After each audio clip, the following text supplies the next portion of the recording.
किसी ने क्या खूब कहा है, जब आप अपनी सरकार का चयन करें तो चरित्र के स्थान पर व्यक्तित्व को न चुनें। दोस्तों, एक बार फिर रिटायरमेंट के बाद ही आत्मा जागी, ऐसा मुझे कहने पर मजबूर होना पड़ा। सुप्रीम कोर्ट के जज जस्टिस दीपक गुप्ता रिटायर हो गए हैं। उन्हें वीडियो कॉन्फ्रेंसिंग के जरिए फेयरवेल पार्टी दी गई।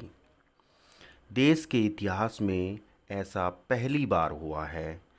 दीपक गुप्ता जी ने अपने संबोधन में न्याय व्यवस्था पर सवाल उठाए हैं।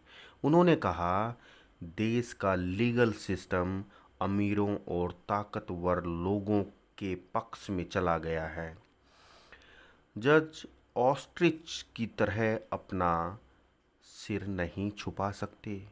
उन्हें जुडिशरी की दिक्कतें समझकर इनसे निपटना चाहिए। कोई अमीर सलाखों के पीछे होता है तो कानून अपना काम तेजी से करता है, लेकिन गरीबों के मुकदमों में देरी होती है। अमीर लोग तो जल्द सुनवाई के लिए उच्च अदालतों में पहुंच जाते हैं, लेकिन गरीब ऐसा नहीं कर पाते। दूसरी ओर कोई अमीर जमानत पर है तो वह मुकदमे में देरी करवाने के लिए भी उच्च अदालतों में जाने का खर्च उठा लेता है। न्यायपालिका को खुद ही अपना ईमान बचाना चाहिए। ये शब्द हैं हमारे माननीय रिटायर्ड जज दीपक गुप्ता जी के। क्या इस तरह का संबोधन उन्होंने सर्विस पर रहते हुए किया? सब कुछ तो उनके सामने हुआ है, उनकी आंखों के सामने हुआ है, उनकी कलम के सामने हुआ है। तो क्यों नहीं इन्होंने सीट पर बैठे रहते हुए वो सारी कमियां दूर की जो आज वो कह रहे हैं?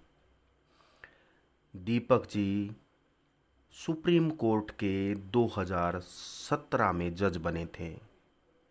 इससे पहले वो त्रिपुरा हाई कोर्ट के चीफ जस्टिस थे। वे हिमाचल प्रदेश हाई कोर्ट के जज भी रह चुके हैं। 2017 में सुप्रीम कोर्ट के जज बने। सुप्रीम कोर्ट के 3 साल में उन्होंने कई अहम फैसले भी दिए हैं।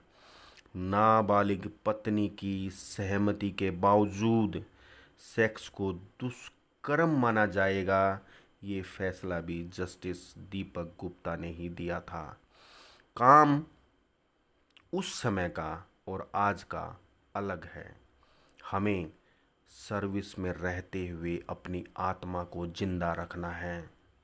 अगर नहीं रख पाए तो रिटायरमेंट के बाद भी हमें अपनी आत्मा को जिंदा रखने की ज़रूरत नहीं है, क्योंकि उससे हमारी कमी का पता लगता है कि हमने क्या खो दिया अपने जीवन में। क्योंकि अपने जीवन का सबसे महत्वपूर्ण समय, वर्ष हम अपनी सर्विस को देते हैं।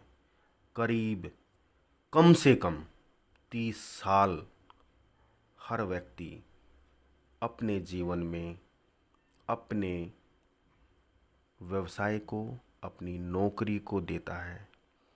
उसके बाद उसकी हिम्मत जवाब दे जाती है। इसलिए हमें अपने असली जज्बे के साथ कार्य करना है और गलत को गलत और सही को सही, सही समय पर ही कहना है, समय ख़त्म होने के बाद नहीं। दोस्तों, इसी के साथ मुझे दीजिए इजाज़त। मैं मिलता हूँ अपनी नेक्स्ट वीडियो में। तब तक के लिए जय हिंद, जय भारत।